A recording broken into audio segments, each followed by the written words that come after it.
Welcome back to The Unexpected Lever, the show where we talk with the best B2B leaders about the levers that actually move revenue, the people, processes, and the platforms. This season, we're going deep into one of the biggest topics and shifts happening across all three, the usage of artificial intelligence for go-to-market execution. Not the hype, not the theory, but real practical insights from the leaders building go-to-market out here in the real world. I'm your host, Jarod, and today I'm joined by someone who spent decades helping B2B SaaS companies scale through smart go-to-market strategy and execution, Mr. Jamie Walsh. Jamie is a seasoned go-to-market strategist and product market expert, and the founder of Go-to-Market Factories, where he helps companies build and align the GTM engines for predictable growth. Jamie, welcome to The Unexpected Lever. Great to have you here.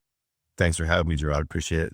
Appreciate you. Now, before we dive into AI and strategy, let's start with you and your work. For listeners who may not be familiar, what are you focused on right now with your go-to-market practice?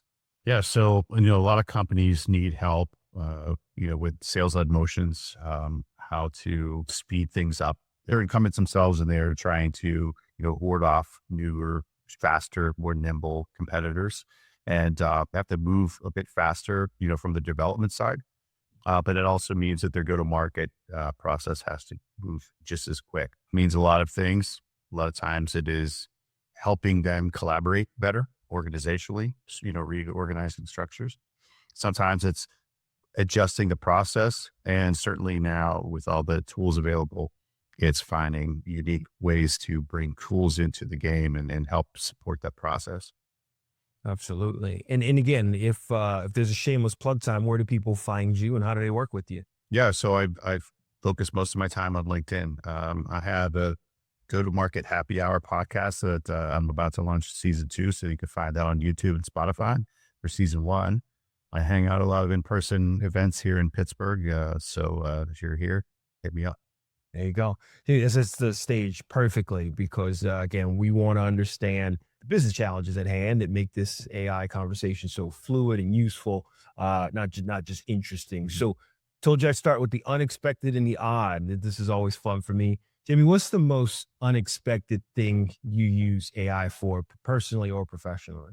I tend to fluctuate my weight, throughout the year. In the wintertime, I'm heavier. And in the summertime, I usually get into a good routine.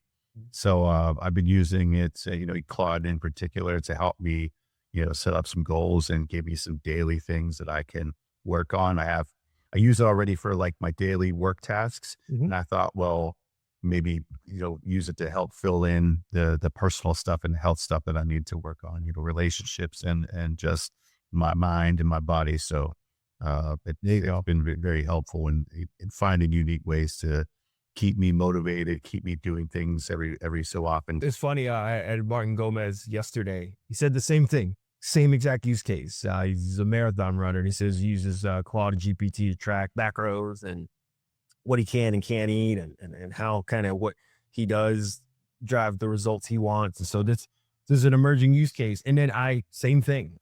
Mine is typically assigned to either different workout movement routines or kind of softball routines for my daughter, just guidance on what she can do better.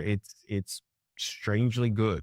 It's a fun one. So thanks for sharing that, man. We always appreciate it. And so speaking of transformation, speaking of intentional implementation, is there anything you would see in the AI world where you wish you would do more, personal or professional? Is there anything you look around the corner and want a little bit more from what you can do? Yeah. I mean, there's always the desire to do more, but I think I temper that with like just staying on top of what it can do today, really trying to utilize that to the best of its abilities.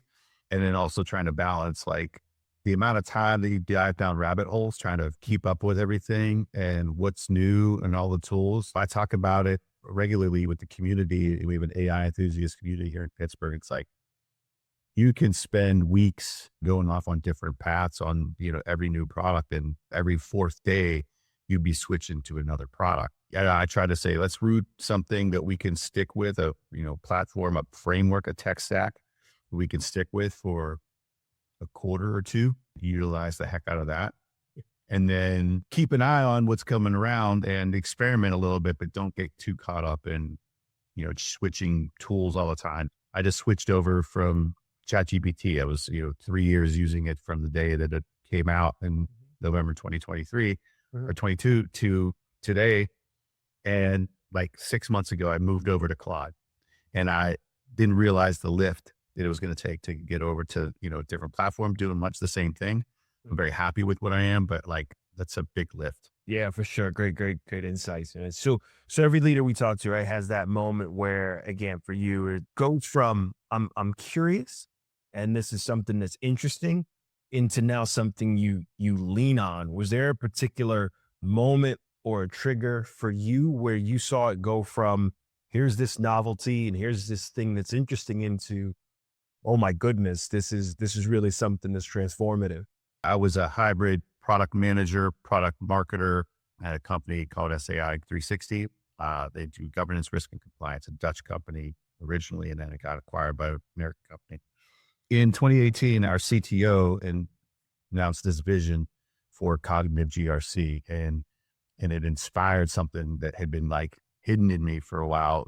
I was pretty enthusiastic about AI back in my MBA days, even so far back as my undergrad days. But it was more academic, and there wasn't a whole lot of tools available out there yet. So I got really excited about it. Got to one of our meetings the next day, and I was talking to him about it. He said, yeah, it was a 5-year vision. He's like, there's none of the tools that are out there ready to do this right away. We don't have the money to build this stuff. So like, he goes, I know that the tools are going to be there in that 5-year time frame. We just need to build towards that. During the pandemic, I got really dove into a lot of podcasts around artificial intelligence and machine learning, looking about GANs and LLMs and voice and virtual assistants and stuff like that. And it was really something that I was looking forward to, and, started using some tools like Jasper and Grammarly back in 2021 to just do things like build out my PRDs.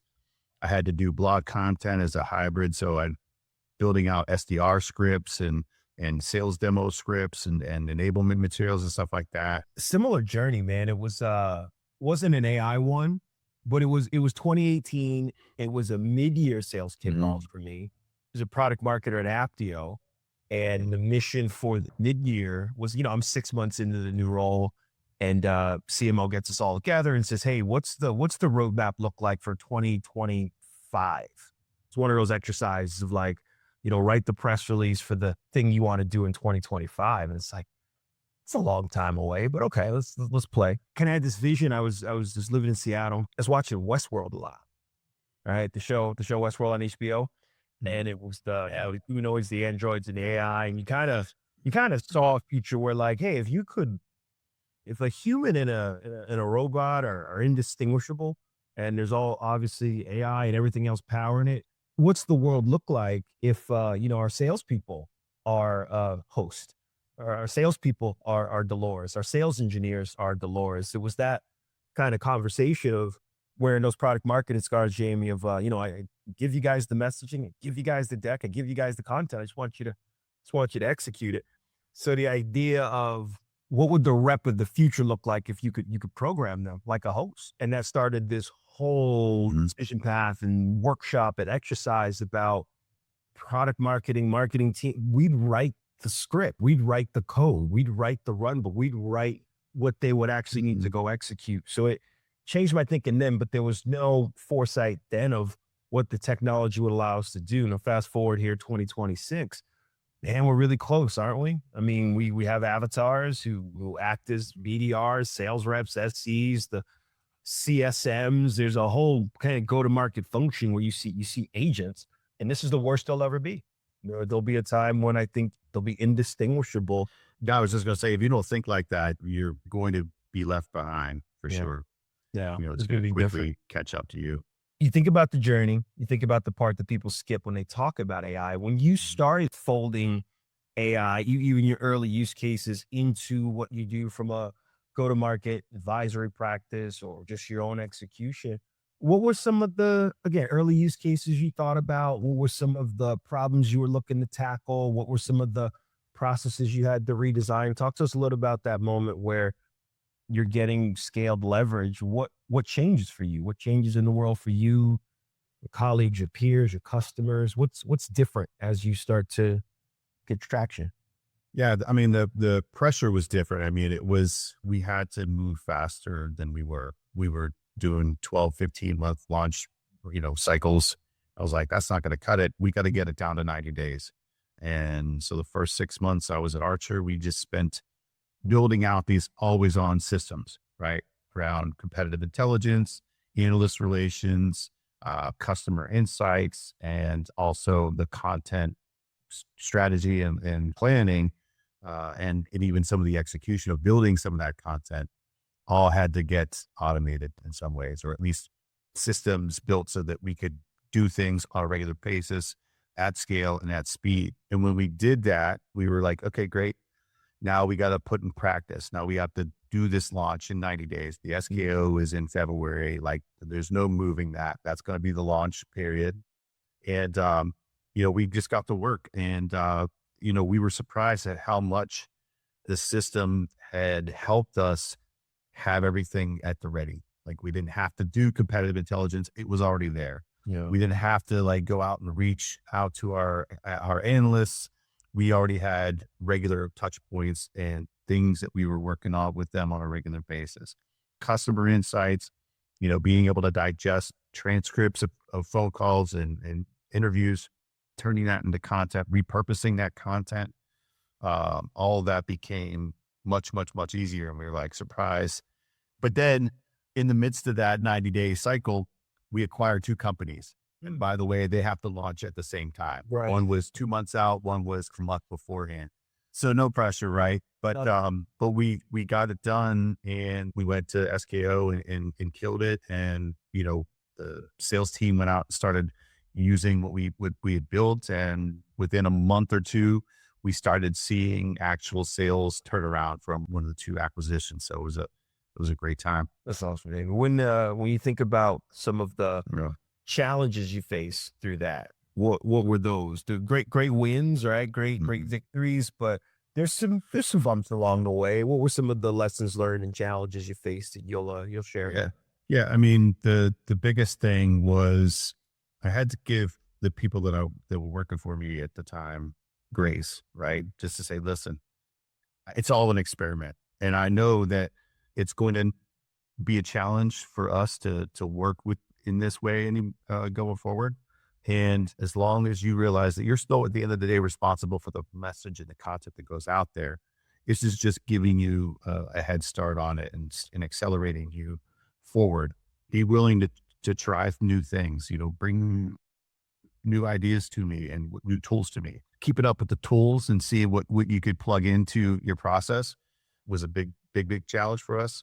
In 2023, the tools weren't nearly what they were today. Like you had Will Smith videos, and we couldn't do Will Smith video generation for some of the stuff we did back then. And we learned to adapt and, review things and learn back then what prompt engineering was and all that stuff. But I think the team is better for it. One of the people that was on the team is now leading that team after I left. So, I look at that as a success. Absolutely. So what practical advice, Jamie, would you provide folks? And again, like I say it all the time, there are people who just have not gotten started yet. There are people who haven't gone down the journey. So what advice would you give them as they start to think about this? Yeah. I mean, it's never too late. Don't get overwhelmed. Start with day one, sign up for Claude, get a free account, get a free ChatGPT account, Gemini account, whatever floats your boat, right?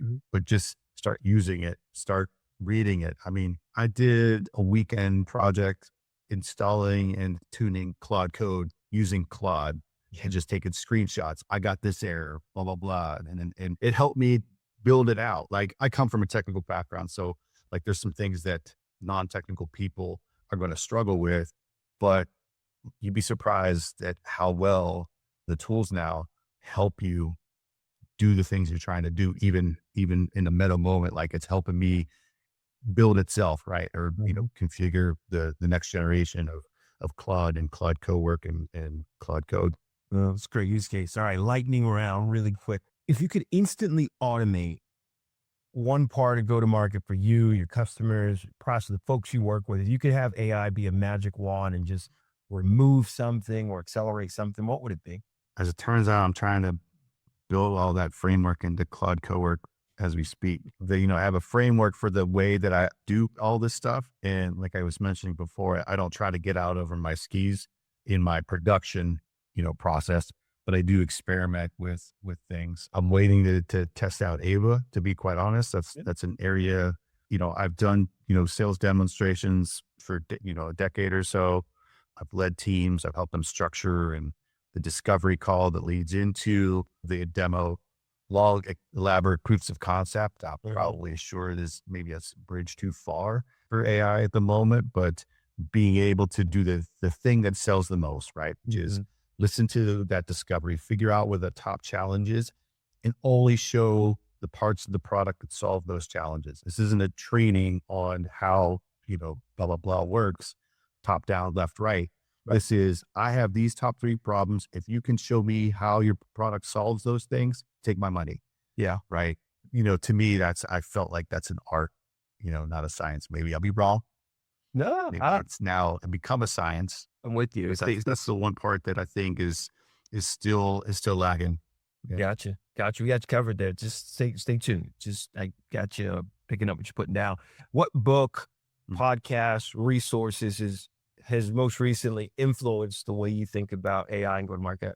So podcast wise, I watch Greg Eisenberg's Startup Ideas podcast 2 or 3 times a week. There's new stuff coming out there, new tools or new, ways to use the tools to do something incredible. That's a great resource for people that just want to get the creative juices flowing and see what's possible out there. Book wise, you're catching me in a place where I don't like to admit I don't read a ton of books. I listen to them because I'm always multitasking and doing stuff. Yeah. The last book I think I listened to was on pricing. Big on podcasts. Listen to about 60 to 70. Do you do 2x speed or you do the normal? I do 1.8. 2x. I miss a lot of stuff, but like 1.8 usually. Yeah. I tell people I grew up on hip hop music. I grew up listening to, Das Effects and the Fushnickers. I can understand the fast. So sometimes I'm 2.5. Like, not a flex. Sometimes I can. Right. Yeah. Gong calls too. Gong recordings too. We said it before, but where can folks find you, connect if they want to follow you and learn more? Yeah. So my website, gtmfactories.com, as well as LinkedIn. I spend a lot of time putting content out there and engaging with a lot of other folks. Yeah, you do. And you do a great job at it. We certainly appreciate you. I know the community appreciates you. So thank you for all you do to help us all level up. This is a fantastic conversation. Thanks for your perspective. Thank you for your experience, and thank you for sharing your lessons learned. Thanks a lot, Jarod. Appreciate it. You've been listening to The Unexpected Lever. This stuff gets you fired up and you want to talk about it with other leaders? Join the Powerline Slack community. It's a modern, open access community for go-to-market professionals and AI enthusiasts alike. We're all ready to turn buzz into business outcomes. Join by going to vivint.com/community. We hope to see you there.